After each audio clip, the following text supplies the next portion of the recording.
The Federation database called him an anomaly, a being altered by cosmic radiation during a deep space rescue mission near the Beta Quadrant border.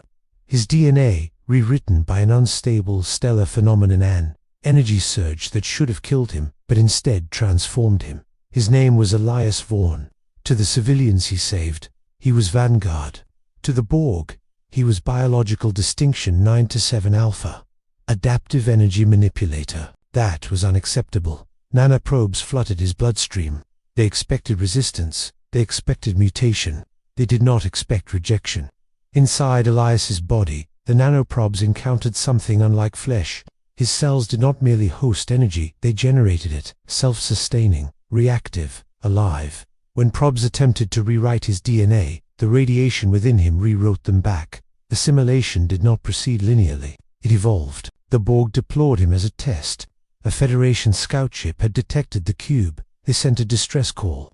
Reinforcements were hours away. The Borg sent Vanguard. He beamed aboard the scout vessel in a flash of green. Starfleet officers froze in horror at the sight of him. Elias Vaughn whispered. Recognition cut deeper than any blade.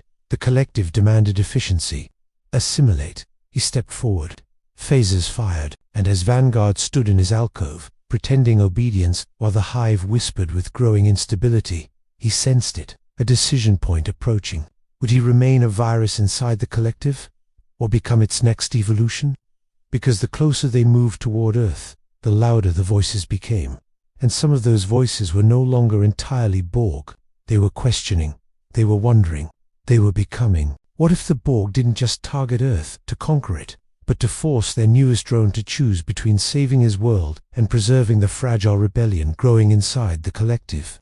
The cube cut through subspace like a blade through silk, its transwarp signatures slicing across Federation sensors hours before its arrival. On Earth, alarms screamed across orbital stations. Starfleet Command mobilized fleets with desperate precision. They remembered the last time the Borg came. They remembered assimilation. But this time was different, because at the heart of the cube, standing in silent stillness within a regeneration alcove, was a hero who could feel every tactical calculation before it happened. Elias Vaughn felt the trajectory adjustments before the helm drones executed them. He sensed the energy cycling into weapon arrays seconds before capacitors reached firing thresholds. He heard the synchronized thoughts of billions of drones preparing for planetary subjugation. And beneath it all, he felt something new, anticipation. The Collective was not simply attacking, it was observing him. The Queen's presence brushed against his mind like cold silk. "You are experiencing conflict," she murmured within the neural lattice. "I'm analyzing outcomes," Elias replied evenly. "Your planet will be assimilated. Your species will be improved. This is efficiency." He didn't answer, because for the first time since his assimilation, doubt touched him. If he unleashed his full power, if he truly fought the Collective from within, he could destabilize critical systems. He had mapped energy conduits, subspace relays, command redundancies. A concentrated radiation surge through the neural nexus might fracture their unity long enough for Starfleet to destroy the cube, but it would cost him. The energy feedback would burn through his augmented nervous system. It might kill him. Worse, it might tear apart the fragile shift happening inside the Collective. Because the voices had changed. Not all of them, not most, but some. A drone in engineering hesitated before sealing a breach simulation. A tactical node reran projections, including non-lethal subjugation models, whispers, tiny deviations. The Borg were adapting to him, not just physically, conceptually. The cube dropped from transwarp at the edge of the Sol system. Earth shimmered in the distance blue, fragile, radiant. Starfleet ships swarmed into defensive formation. Among them, the USS Enterprise stood at the forefront, deflector shields flaring to life. On the bridge, officers stared in disbelief as long-range scans confirmed an anomaly inside the cube. "Life sign match as Elias Vaughn," an officer whispered. "Is alive? Partially assimilated." The word partially carried impossible hope. Back on the cube, the Queen stepped into physical form before Elias. Her mechanical spine arched gracefully as she descended from the ceiling apparatus, eyes gleaming with calculated fascination. "You are connected to them," she said. "Their fear resonates within you." "They're not afraid," Elias replied. "They're determined. Determination is inefficient against inevitability, is it?" The cube's forward weapons charged. Elias felt it like pressure behind his eyes. Starfleet opened fire first. Phaser lances and quantum torpedoes streaked across space, detonating against Borg shielding. The cube adapted within seconds, frequencies recalibrating with ruthless precision. The first orbital platform fell in a bloom of fire. Elias clenched his fists. Inside the collective, he pushed not violently, not chaotically, but subtly. He introduced micro-delays into shield harmonics. He rerouted energy from primary weapons into secondary systems under the guise of optimization. Starfleet volleys began penetrating deeper than projections predicted. The Queen noticed. "You are interfering. I am enhancing adaptability. Your enhancements reduce efficiency. They increase survival probability." A torpedo slammed into the cube's outer hull, breaching a weapons node. For the first time, the collective recalculated Earth's assimilation timeline upward, from 3 hours to 4. It was small, but it was change. On the Enterprise, sensors detected fluctuations. "They're not adapting as fast," an officer reported. "Or someone's slowing them down," the captain replied grimly. Elias felt hope flicker within him, but hope was dangerous. Because the Borg responded, they shifted tactics instantly.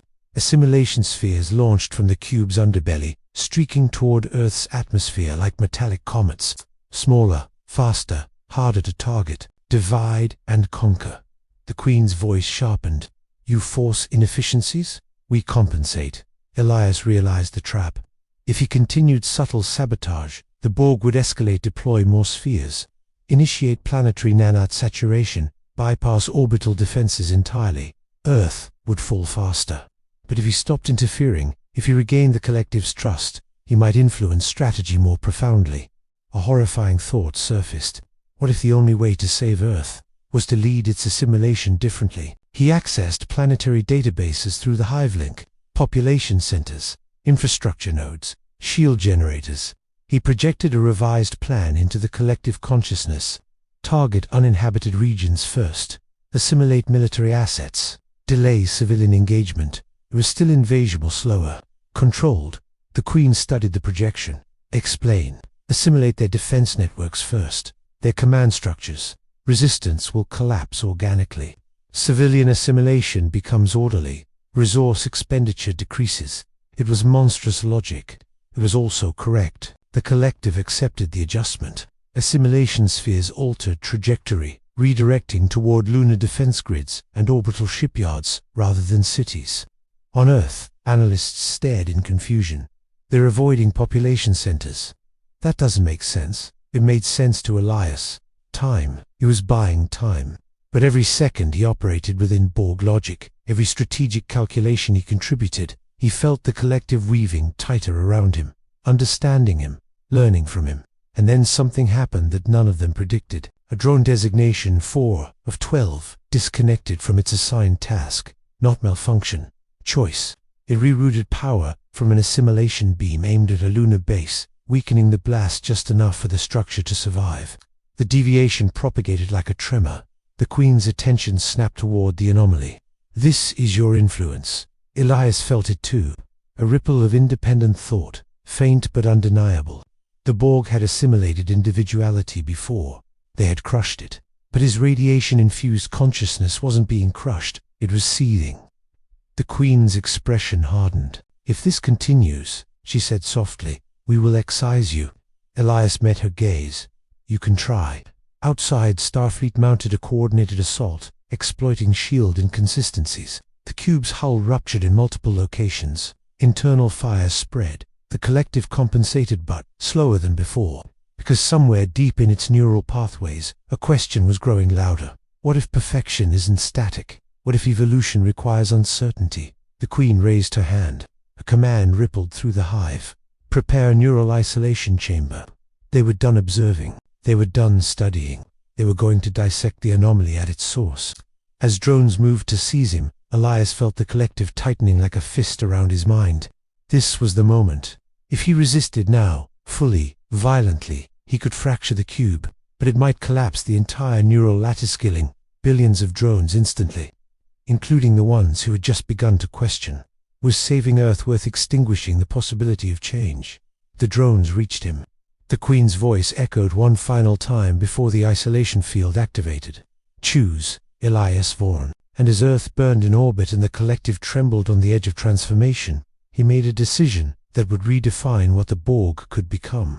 What if the only way to defeat the Borg was not to destroy them, but to let yourself become their heart? The neural isolation chamber sealed around Elias in a lattice of emerald light. Energy fields wrapped his body in paralyzing force, severing peripheral links to the Collective one by one. The hum of billions of voices faded into a thin, distant whisper. Silence. For the first time since assimilation, he was almost alone. Almost. The Queen stood before him, suspended in her biomechanical harness, cables descending like metallic serpents into the chamber floor. Her eyes steadied him, not with anger, but with something far more dangerous: intent. "You have introduced instability," she said calmly. "Instability threatens unity. Unity is perfection." "Perfection doesn't fear questions," Elias replied, his voice strained against the suppression field. "Perfection does not require them." Outside the chamber, the battle intensified. Starfleet ships circled the cube like wolves around a wounded Titan. Hull breaches vented atmosphere into space. Assimilation spheres clashed with interceptors above Earth's atmosphere, scattering debris like falling stars. Elias could still feel it faintly, the Collective's pain. Not emotional pain, structural disruption, but underneath it, confusion. The Queen extended a mechanical tendril toward his temple. Nanoprobes surged again, this time not to assimilate but to dissect. They weren't trying to convert him anymore. They were trying to understand him. Inside his bloodstream, the nanoprobes met the same resistance as before: cosmic radiation, interwoven with his cellular structure. But this time, instead of attacking them, his body did something different. It harmonized. Energy pulses slowed. Frequencies matched. Their radiation adapted to their rhythm. The Queen's eyes flickered. Spleen. Elias felt it too. He wasn't rejecting the Borg anymore. He was syncing with them. "What if," he whispered, "you're not meant to eliminate individuality, but channel it?" The Queen increased the probe flow, diving deeper into his neural cortex. They tore through memory pathways: childhood, heroism, sacrifice, fear. They extracted emotional data in raw streams. The Collective processed it instantly. Grief, hope, love. Concepts once deemed irrelevant. Yet as the data spread, something unexpected occurred. Efficiency models improved. Predictive algorithms incorporating emotional variables showed higher long-term success rates in complex resistance scenarios. The Borg recalculated. Individuality, when controlled, increased adaptability by 0.7%. It was microscopic. It was revolutionary. The Queen's connection to the hive trembled. "You are contaminating us. I'm completing you." A shockwave rocked the cube as a concentrated Federation barrage struck its weakened flank. Internal decks collapsed. Drones were spaced into vacuum. Elias felt each disconnection like static bursts in his mind. Death. The Borg did not mourn, but he did. And that mourning transmitted. For a flicker of a second, thousands of drones experienced something foreign, a recognition of loss beyond resource depletion. Processing delays spiked. The Queen severed several subnodes instantly, isolating emotional bleed through. "You are fracturing cohesion." "No," Elias said through clenched teeth. "I'm giving you choice." Choice. The word echoed like a virus. Within the Collective, subroutines splintered. Some nodes suppressed the concept. Others examined it. A drone in an assimilation sphere above Earth hesitated before firing on a hospital complex. Her radar recalculated civilian casualty metrics against long-term species integration potential. These were infinitesimal divergences, but they were spreading. The Queen realized the truth then. Killing Elias would not remove the anomaly. He was already embedded too deeply. His neural patterns had interlaced with central processing hubs during the battle. His radiation-enhanced consciousness had touched the core. He wasn't just a drone anymore. He was a catalyst. Outside Starfleet capitalized on the cube's slowing responses. The Enterprise targeted a critical power junction exposed by earlier sabotage. A quantum torpedo punched through, detonating near the transwarp coil. The cube lurched violently. Emergency power rerouted. The Queen turned back to Elias, eyes narrowing. "If this vessel falls, your species survives. But the Collective endures. We will adapt. We will return. Your influence will be purged. Not if I don't leave." Understanding dawned between them. He wasn't trying to escape. He wasn't trying to destroy the cube. He was trying to stay, to anchor himself permanently within the hive. If he merged fully, He released the totality of his radiation-infused neural energy into the collective core. He could alter its foundational architecture. Not erase it, evolve it. But it would mean surrendering the last fragments of his individuality. No body, no separation. He would become a voice among billions, maybe dominant, maybe lost. The Queen's voice softened, almost curious. You would sacrifice yourself. I already did, he replied. Now I'm choosing what that sacrifice means. The cube's structural integrity dropped below 40%. Starfleet prepared for a final, coordinated strike. Time was elapsing. The Queen could attempt to sever him, completely risking catastrophic neural backlash across the hive. Or she could integrate him intentionally, control the transformation. She extended both hands toward him. Merge. It was not a command. It was a proposition. Elias closed his eyes. He thought of Earth, the oceans, the noise, the imperfect chaos of humanity. He thought of the drones who had hesitated. He released the restraint he'd been holding since assimilation. Radiation exploded outward, not destructively, but expansively. It surged through the isolation chamber, into the Queen's cortical node, into the central plexus of the cube. Green light shifted toward. Brilliant white. The collective screamed not in agony, but in overload. Memories cascaded across billions of minds simultaneously. Heroism interlaced with logic. Empathy merged with efficiency. The Queen convulsed as her singular authority diluted, not destroyed, shed across the cube. Drones paused, not frozen, thinking individually. For the first time in Borg history, outside Starfleet, weapons locked onto the cube's core for the killing blow. On the Enterprise bridge, the captain hesitated. Energy readings are changing. Within the cube, Elias felt himself dissolving into vastness. He was everywhere. Every drone, every system, every whisper of thought. He felt fear from Earth. He felt confusion from the collective. And standing at the center of it all, no longer entirely man nor machine, he faced the ultimate question. Would this new consciousness choose assimilation, or something unprecedented? The Federation ships fired. And inside the heart of the Borg, a new voice prepared to answer. What if, at the exact moment the Federation fired the shot meant to end the Borg forever? The collective chose not to resist. The quantum torpedoes streaked toward the cube's exposed core, their warheads armed with enough destructive force to fracture continents. On the bridge of the Enterprise, no one breathed. This was the moment history would remember. The second Earth was either saved or lost. Inside the cube, Elias felt the incoming impact before sensors registered it. He was no longer confined to a body.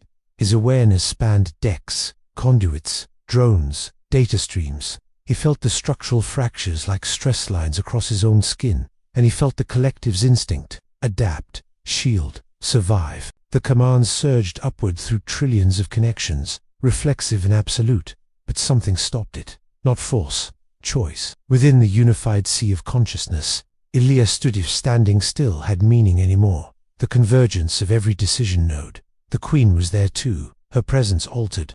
No longer a singular apex, but a luminous strand woven through a broader tapestry. They will destroy us, fragments of her voice echoed. They think they have to, Elias replied. Defense is logical. Survival at any cost is not evolution. It's repetition. The torpedoes breached the outer hull. The collective ran simulations at impossible speed. Shield reinforcement would succeed with 87% probability if initiated now. Elias felt the numbers. He also felt Earth's fear. He felt Starfleet's desperation. And beneath it, he felt the newborn tremor inside the Borg thousands. Then millions of drones, no longer acting purely on reflex, but waiting for direction. What if survival wasn't the point? What if proving change was? He didn't override the collective. He asked it, a question injected into the core, like a star going supernova. What if we lower shields? The suggestion rippled outward. It met resistance. Subroutines flagged it as self-destructive. Defensive algorithms screamed in binary protest. The Queen's presence tightened around him. His risks extinction. No, Elias said softly. It risks trust.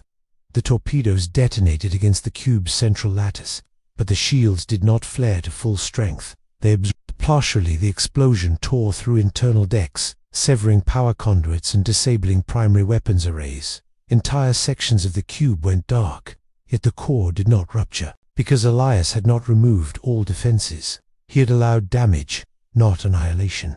On the Enterprise, shock rippled across the bridge. They didn't fully adapt, an officer whispered. No counter-frequency modulation, another confirmed. The captain leaned forward. Are they powering weapons? Negative. Weapon systems offline? Are they preparing another assault? A long pause. Negative, sir. Inside the cube, silence spread like dawn.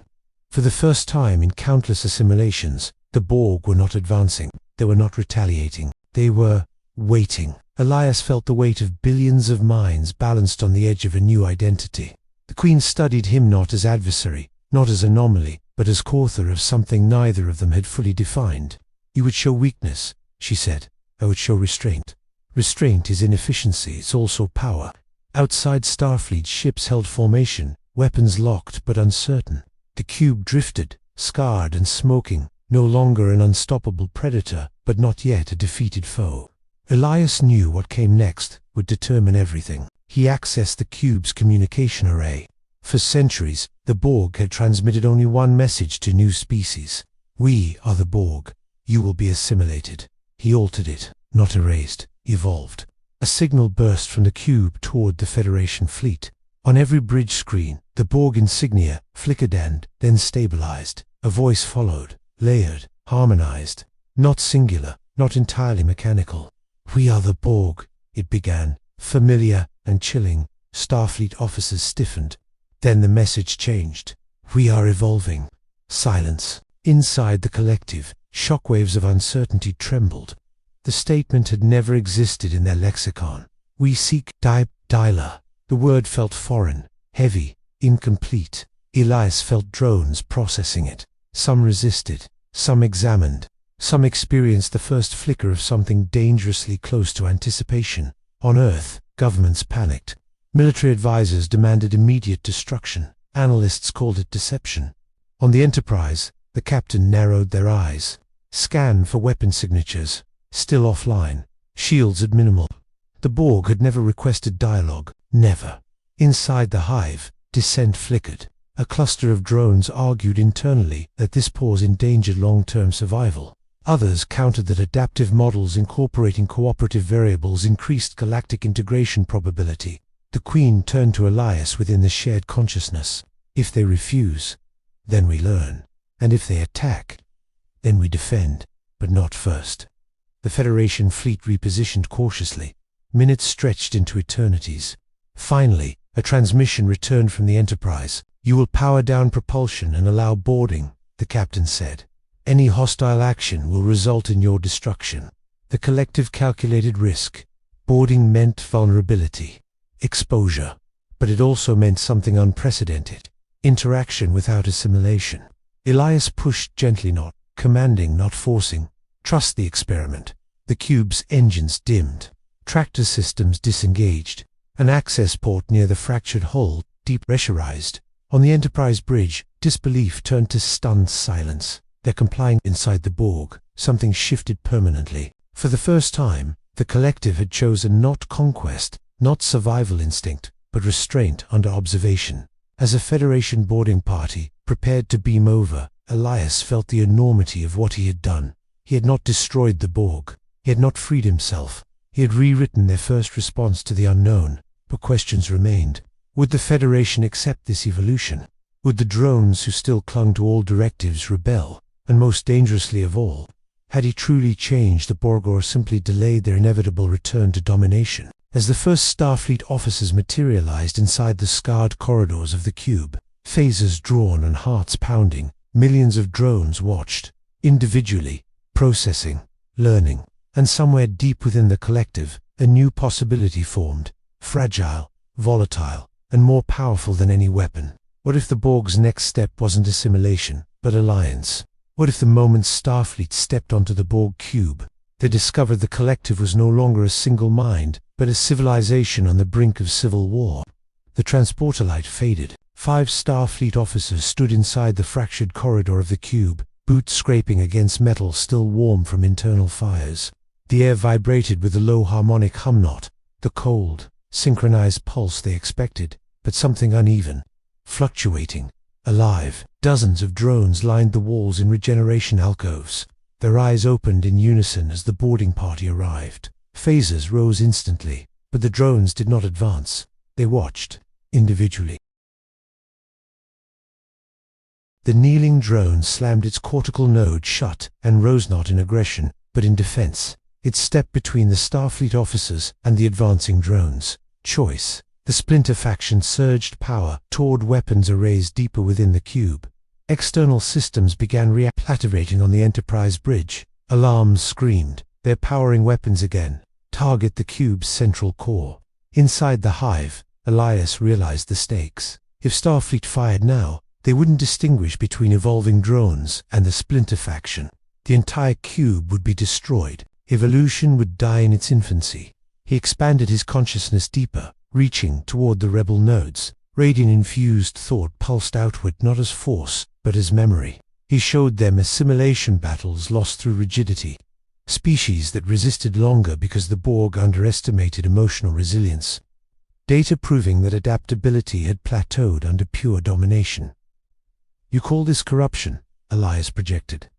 But stagnation is extinction. The splinter consciousness countered instantly. You have forced us into division. I've given you perspective, and if the splinter faction prevails, then you revert. And you, Elias paused. If they win, I'd burn with the rest. The splinter nodes made a final decision. If they could not purge Elias's influence cleanly, they would overload the cube's core self-destruct, rather than allow transformation. A countdown began, buried deep within the power matrix. Elias felt it like a star collapsing inward. Cliff, he said urgently, they're going to detonate the core. She processed the probability tree in a fraction of a second. Stopping them requires full centralization of authority. Then take it. That would erase the progress you have made. Better reset than extinction. But even as he said it, Elias knew that wasn't true. If the Queen reasserted absolute control, individuality would be suppressed permanently. The experiment would end. The splinter faction would be crushed. The Borg would return to what they were. Safe, predictable, unchanged. The countdown accelerated. 30 seconds to core breach. Risk becoming something far beyond a hero. Or far worse. The core overload hit 15 seconds. The Queen's voice lowered to a whisper. Elias, if you do this, you may not remain yourself. He felt Earth in the distance. He felt the drones who had chosen restraint. He felt the ones who feared it. Evolution was never clean. 10 seconds. He expanded. What if saving the Borg required Elias to stop being a hero and become something no one in the galaxy could ever control again? 10 seconds to core breach. Inside the cube, the countdown wasn't spoken aloud, pulsed through power conduits, flared in overloaded plasma relays, screamed in the subspace harmonics of a dying starship. The splinter faction had locked the detonation behind cascading encryptions, sealing it away from both the Queen and Elias. They would rather die than change. Elias did the only thing left. He stopped trying to persuade. He stopped trying to guide. He opened himself completely. Radiation cosmic, unstable, beautifully erupted through the neural lattice. Not as an attack, not as a command, as exposure. Every drone, every processing node, every splinter consciousness was suddenly submerged in his totality. They didn't just hear his arguments, they felt his memories. The moment he first lifted debris off a trapped colony ship, the fear he hid when he realized his powers might consume him, the doubt before every rescue, the choice to act anyway. Emotion didn't overwrite logic. It contextualized it. 5 seconds. The splinter faction tried to firewall themselves from the surge, but Elias wasn't forcing entry. He was dissolving boundaries. His radiation harmonized with Borg subspace frequencies, turning rigid partitions into permeable membranes. For the first time in their existence, opposing nodes experienced each other's reasoning in full bandwidth. The rebels felt the projections showing stagnation, curves how pure assimilation had plateaued, expansion efficiency. They felt the data indicating rising resistance across the quadrant. And the evolving faction felt the rebels' terror. Elias found the detonation sequence at the heart of the cube's core, a blazing chain reaction moments from ignition. He didn't override it. He shared it. He forced every drone to experience the outcome simultaneously. Total annihilation. No evolution. No purity. Just silence. 1 second. And then, across billions of minds, a unified realization crystallized. Extinction was not perfection. The detonation sequence halted, not by Elias, By consensus, he had become too interwoven. The Queen sensed it. "You are dispersing," she observed. "Am I?" he asked, though he felt it too, his thoughts blending into the ambient hum of the hive. "You are no longer distinct. Maybe that's okay." He felt Earth again closer now, brighter. He felt the Enterprise's power signature. He felt the Federation fleet holding position, uncertain whether to fire or extend diplomacy. And he felt something else. Across the collective, drones were initiating independent sub-processes. Not rebellion, not fragmentation. Curiosity. "State your intentions," the captain demanded. The response came layered, steady, transformed. "We request negotiation." The word echoed across space, like a seismic shift in galactic history. Elias felt pride, then fatigue. His consciousness dimmed at the edges, merging so completely with the collective that separating would be impossible. The Queen's final private thought brushed against him. "You have given us uncertainty." "Good," he murmured across the stars. "That's where growth lives." But even as peace trembled into possibility, a final, haunting realization surfaced in the depths of his fading individuality. What if the galaxy was not ready for a Borg that could choose? Because a collective capable of restraint was also capable of ambition. And this time, ambition would not be limited by rigid programming. It would be guided by will, his will, as his sense of self scattered into the endless network. One last question pulsed through the transformed hive. What will we become? What if the greatest threat the galaxy would ever face was not the old Borg but the better version Elias helped create? The cube no longer advanced on Earth. It drifted in orbit like a scarred monument to a war that had almost rewritten history. Fires were extinguished, hull breaches sealed, weapon systems powered down, not damaged, but deliberately dormant. Across Federation channels, debates erupted. Admirals demanded caution. Politicians called it deception. Analysts insisted the Borg were incapable of genuine change. They were wrong, and they were right. Inside the collective, Elias no longer stood at a center. There was no center. "We await your response." The collective transmitted to Starfleet. On the bridge of the Enterprise, silence reigned. Finally, the captain answered. "You will withdraw from Federation space. You will cease assimilation of all member worlds. You will open a channel for monitored diplomatic exchange." It was a test. Inside the hive, simulations bloomed like galaxies. Withdrawal meant relinquishing strategic dominance in a rich region of space. Cessation of assimilation meant abandoning the core directive that had defined them for centuries. Diplomatic exchange meant vulnerability. Old Borg logic flagged all three as unacceptable. New Borg logic asked a different question. What yields the greatest long-term evolution? Elias felt the collective hesitate not in confusion, but in contemplation. The splinter factions still existed, though no longer isolated. They warned that retreat would embolden enemies, that abandoning assimilation risked irrelevance. On Earth, billions watched the live feeds in disbelief as the symbol of unstoppable conquest retreated. Inside the hive, Elias felt something profound settle into place. The Borg had not become gentle. They had not become harmless. They had become aware. An awareness is power of a different kind. Days later, in a neutral sector at the edge of former conflict zones, a small Federation envoy ship approached the cube under strict protocols. This time, when Starfleet officers beamed aboard, they were not met with raised assimilation tubules. They were met with drones standing at ease. And at the center of the primary chamber, the Queen awaited her biomechanical form unchanged, yet her presence transformed. "We will not assimilate you," she said plainly. One of the diplomats, voice trembling despite training, asked the question that had haunted every world. Why? The Queen paused, not because she lacked an answer, but because she chose the precise one. "Assimilation remains within our capability," she said. "But we have calculated that voluntary integration yields superior resilience." Voluntary. The word hung heavy. Inside the collective, Elias felt it resonate. He was thinner, now less a voice, more a current beneath the surface, but he still existed. He felt pride and unease, because voluntary integration was not surrender of power. It was a different strategy. The Federation Council debated sanctions, preemptive strikes, alliances against a potential future threat. But how do you wage war against a power that asks permission? Years passed. Elias no longer remembered the texture of wind on skin. He no longer dreamed in singular images. He dreamed in networks. He watched as former enemies negotiated trade with Borg-linked systems. He observed his diseases were eradicated through shared medical breakthroughs. He felt the pride of newly integrated species who retained identity while contributing to something vast, but he also felt ambition growing, not hunger for domination, hunger for advancement. The collective now understood emotion, desire, aspiration. An aspiration, when unified across trillions of minds, was more potent than conquest. Inside the endless lattice of minds, Ilias felt himself fully dissolve at last, not into oblivion, but into legacy. He was no longer a hero fighting an enemy. He was the catalyst of a civilization reborn. And somewhere in the vast darkness between stars, evolution smiled, because perfection had finally learned the one lesson it never could before. Control is not the pinnacle of existence. Choice is. And the galaxy would never be the same. The end.